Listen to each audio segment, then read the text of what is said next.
ഓണക്കാല വിപണിയിൽ തരംഗം സൃഷ്ടിക്കാൻ തയ്യാറായിരിക്കുകയാണ് ഖാദി വകുപ്പ്. ഖാദിയുടെ നേതൃത്വത്തിൽ സംഘടിപ്പിച്ച ഫാഷൻ ഷോകളിൽ അണിനിരത്തിയ വ്യത്യസ്ത ഡിസൈനുകളാൽ വസ്ത്രങ്ങളും പുതിയ ഉൽപ്പന്നങ്ങളുമാണ് ഖാദി വകുപ്പ് ഇത്തവണയും ഓണമേളയിൽ മത്സരിക്കാൻ ഒരുക്കിയിട്ടുള്ളത്. മിഴിവേറുന്ന കാഴ്ചകളുമായാണ് ഓണം മേളകൾക്കിടയിൽ ഖാദി വകുപ്പിന്റെ സ്റ്റാളുകൾ സജീവമായിരിക്കുന്നത്. വ്യത്യസ്ത ഉൽപ്പന്നങ്ങളോടൊപ്പം പുത്തൻ ട്രെൻഡുകൾ ചേർന്ന വസ്ത്രങ്ങളാണ് പ്രധാന ആകർഷണം.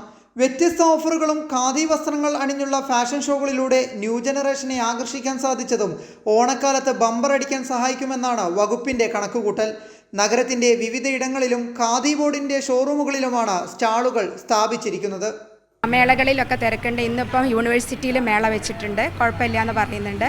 കേരള ബാങ്കിൻ്റെ അവിടെ മേള വെച്ചിട്ടുണ്ട്.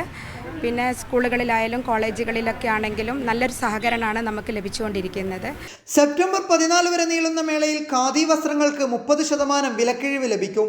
സർക്കാർ, അർദ്ധ സർക്കാർ, പൊതുമേഖലാ ബാങ്ക് ജീവനക്കാർക്ക് 1 ലക്ഷം രൂപ വരെ ക്രെഡിറ്റ് പർച്ചേസിനുള്ള സൗകര്യവും ഖാദി ഗ്രാമ വ്യവസായ ബോർഡിന്റെ അംഗീകൃത ഷോറൂമുകളിൽ അനുവദിച്ചിട്ടുണ്ട്. എറണാകുളം, തിരുവനന്തപുരം ജില്ലകളിലെല്ലാം ഫാഷൻ ഷോ നടത്തിയതിൻ്റെ ഭാഗമായി നല്ലൊരു വിൽപ്പന നമ്മളുടെ ഈ മേഖലയിലേക്ക് കയറി വന്നിട്ടുണ്ട്. പിന്നെ വെറൈറ്റി ആയിട്ടുള്ള ഐറ്റംസും കയറി വന്നിട്ടുണ്ട്. ഇപ്പോൾ സാലറിയും മറ്റ് ആനുകൂല്യങ്ങളെല്ലാം കയറി വരുമ്പോൾ നമ്മുടെ സർക്കാർ ജീവനക്കാരെല്ലാം സാധനങ്ങളെല്ലാം വാങ്ങി സഹകരിക്കും. പിന്നെ നല്ലൊരു വിൽപ്പന പുരോഗതി കൈവരിക്കുന്നുണ്ട്.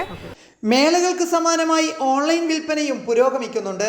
ഖാദി വസ്ത്രങ്ങളുടെ വിൽപ്പനയിൽ പോയ വർഷങ്ങളിലുണ്ടായ നേട്ടം ഈ വർഷവും ആവർത്തിക്കുമെന്നാണ് അധികൃതരുടെ കണക്കുകൂട്ടൽ. കൈരളി ന്യൂസ്, കോഴിക്കോട്.